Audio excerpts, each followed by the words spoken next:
Welcome to Graduate Spotlight, a presentation of College Success Arizona. This program features the hardworking college graduates who have earned scholarships from College Success Arizona and are now in the workforce or continuing with their education.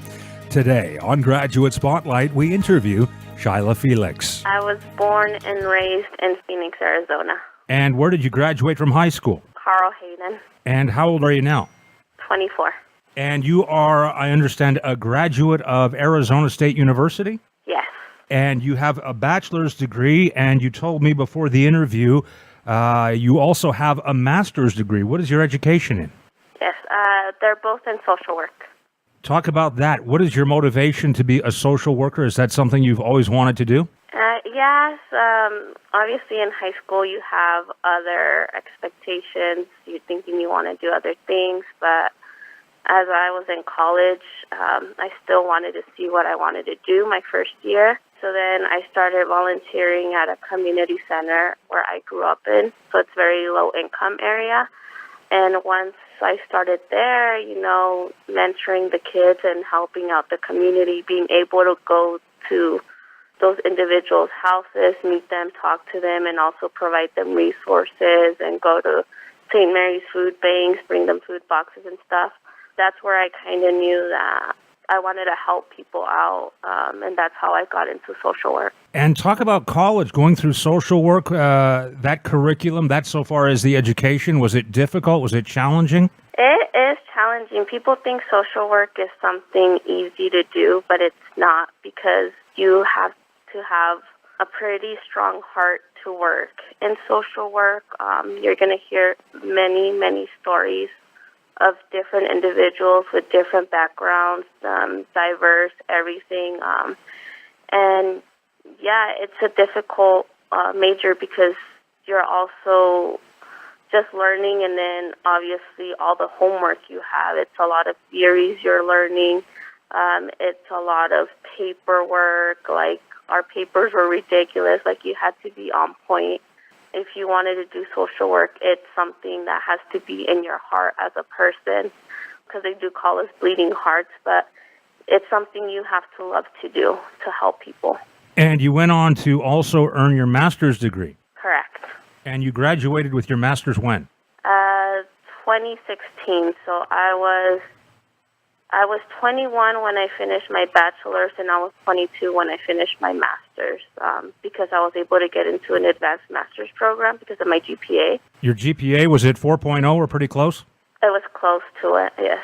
So that means you're either gifted naturally or you worked really hard, or a combination of both. I worked really hard because you still need to do an internship while you're doing social work. So you have to do a 16-hour internship, and I also worked.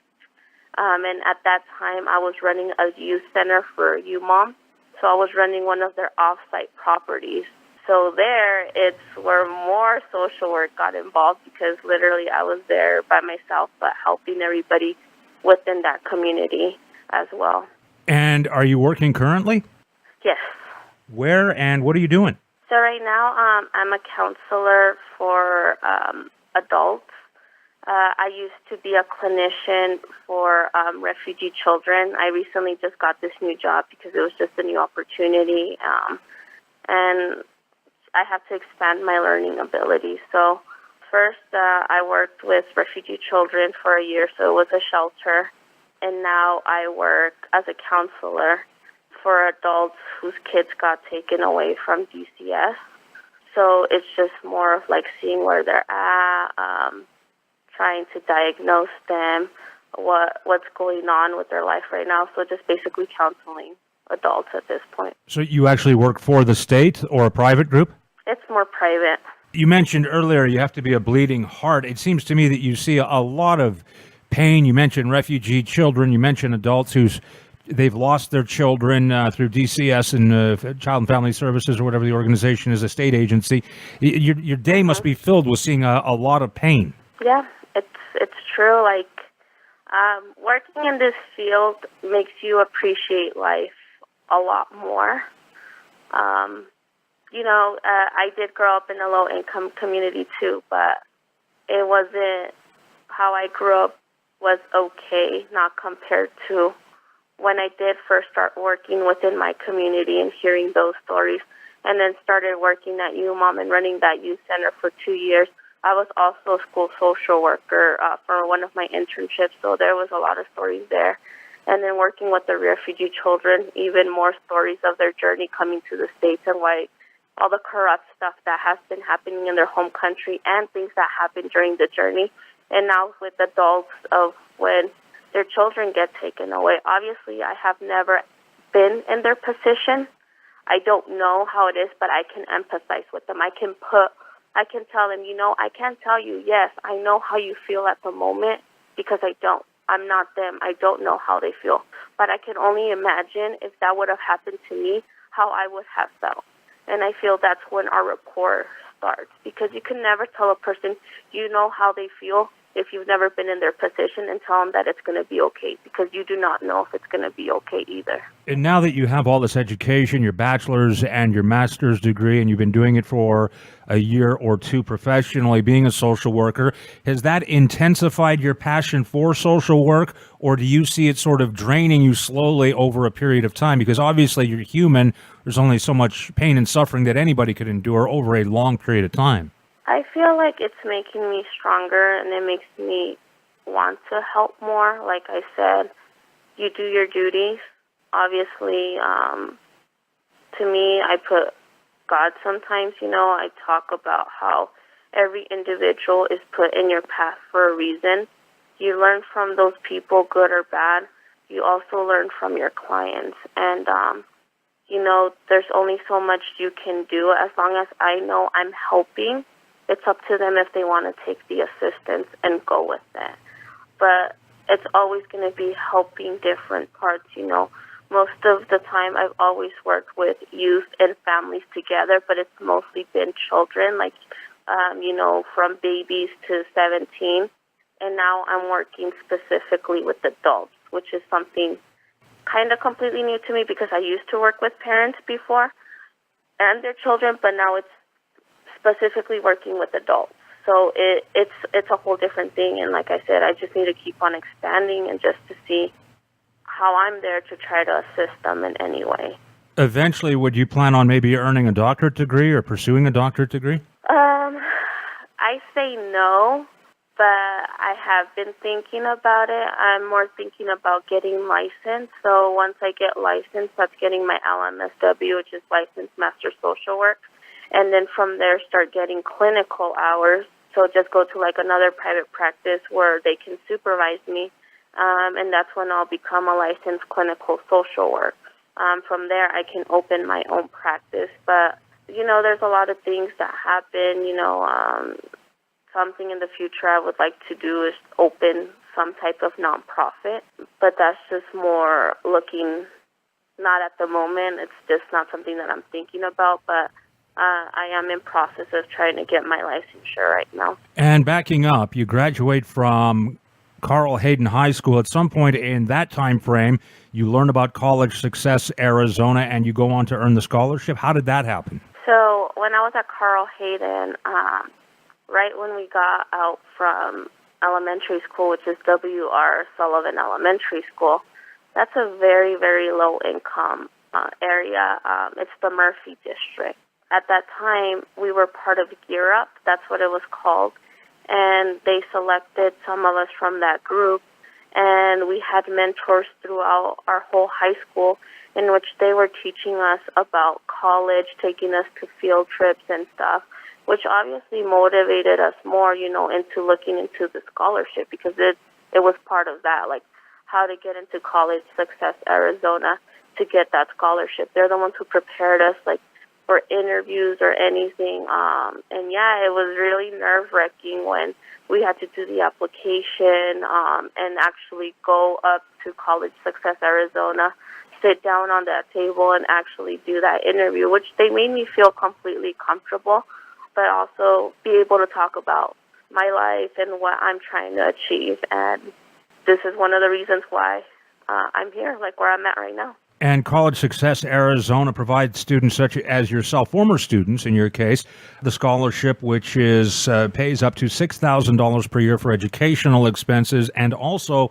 provides a success advisor, essentially a college advisor. In your case, was it Mirna Correct. Cardenas? Yes, it was Mirna. And can you talk about the role that Mirna played in your life throughout your college journey? Well, Mirna was very, very helpful. Like I said, they've always made us feel very comfortable to talk about what was currently going on in our life.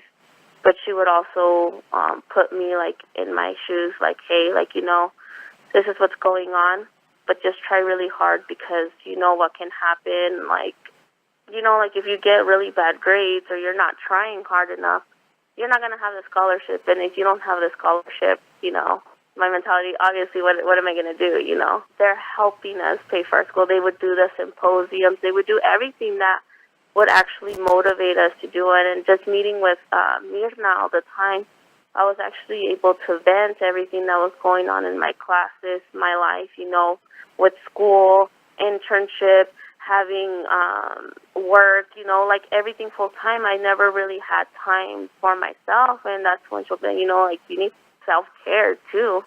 It was just really nice to have someone to actually vent what was going on. And like if I was having major issues, I would never feel nervous or scared to call Mirna and just be like, hey, this is what's going on right now. Like, what should I do? So yeah, she was a very, very big help. And the financial aspect of the support, can you talk about how that was helpful in possibly limiting your student debt and college expenses? It was very helpful, honestly. Like, I didn't have to live in the dorms because I lived with my parents during that time. So financial aid plus the scholarship honestly paid for all of my tuition. And then with me working on the side, just me making extra money just to have, like, for gas, like, to buy anything else I needed. The tuition also covered my books and everything, so it was really good. If I wouldn't have had that scholarship, I would have probably had to get loans out, and it would have been more difficult, And you mentioned your parents. Were they always encouraging you to go to college and get a good education? Oh, yes. I think they're like, I'm the one in the family that they always had this big picture that I was going to be very successful in life. So yeah, they would push me a lot. And for students back at Carl, Hayden, and other high schools who may hear this at some point, can you offer some advice for those who may be considering their own college options and opportunities? Just to make sure to talk to counselors and other people. They can to be very open to talk about it because my parents couldn't help me. I mean, they're Spanish speaking. They never attended college. They just didn't know how to help me in these type of situations. And honestly, like, I could just run to Mirna, or like during high school, I had my mentors there too, and I could just run to them and be like, okay, like, so how do you get an application to, like, apply for a college, or how do I apply for financial aid, or how do I do this? Like, to honestly ask questions, because when I would work at the community centers, kids would tell me, I don't want to go to college because it's expensive. And I'm like, no, there's help, there's financial aid, there's a bunch of scholarships. To start looking for scholarships, to live it, like, look for anything you can. And if you could get financial aid and ask people for help, do it. They're going to help you out. The more you try, keep your GPA high. That's something really important. Join sports. Keep yourself occupied in high school, because that's what's going to make you continue to want to go to school, and just make you feel good about yourself of how high you're going up because of all the help you're getting. And like I'm saying, I did not have the help of my parents at all. Yes, like, they were very on me to continue getting good grades, A, B, and C, but the scholarship helped me financially, and my mentors are the ones who helped me with applications and all of that, because if not, I would have been in a loop and I would have been really lost on what to do. And people are afraid to ask questions, or they have a mentality, like I said, that they don't think college can get paid for, which it can. And something I always recommend to kids, especially high schoolers, is have a good GPA and get a bunch of scholarships in order for you to live, your freshman year in the dorms. I didn't live in the dorms, but that's something, if I would have had extra scholarships, I would have loved to live in the dorms just to, experience like the real college life. Like, yes, I experienced going to college. Yes, it made me grow as a person.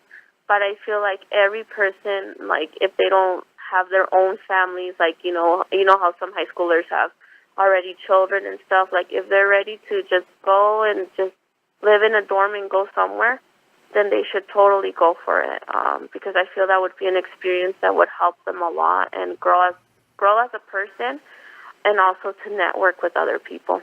And outside of college, well, you're beyond that now, and outside of work, do you have any hobbies, interests, sports, other passions? I don't know. I like trying to go work out when I have time. I think that's most of us. We try, right? That's all you can do is try. I like spending time with my friends, obviously, and family. Like when I have a chance, I like going to different places, more outdoorsy if I have a chance. But it's just mostly like just living life, like whatever happens at the moment. And if I could do it, like, hey, let's go to a trip somewhere. That's some things I would want to do. Something else I've been wanting to do and trying to make time for is to go volunteer at Phoenix Children's Hospital. Just, get a little bit more experience as a hospital social worker, and especially Phoenix Children's Hospital, because I've always enjoyed working with kids. It could be really hard at times, especially with stories but I like experiencing the hard parts because, there's a lot of things going on in this life. And like I said, we're going to hear hard stories or we're going to deal with a lot of stuff. But I feel like learning from it is what's going to help me grow even more as an individual. Thank you, Shayla, for the interview and for working so hard to make a difference in our community. Since 2005, College Success Arizona has worked with nearly 1,300 students just like Shayla and provided more than $16 million in scholarships and success services to help increase the college attainment rate in Arizona. If you would like to be part of the mission of providing educational opportunity to high-potential students from low-income backgrounds, your tax-deductible contribution can be made through the Donate button located on the College Success Arizona homepage at collegesuccessarizona.org.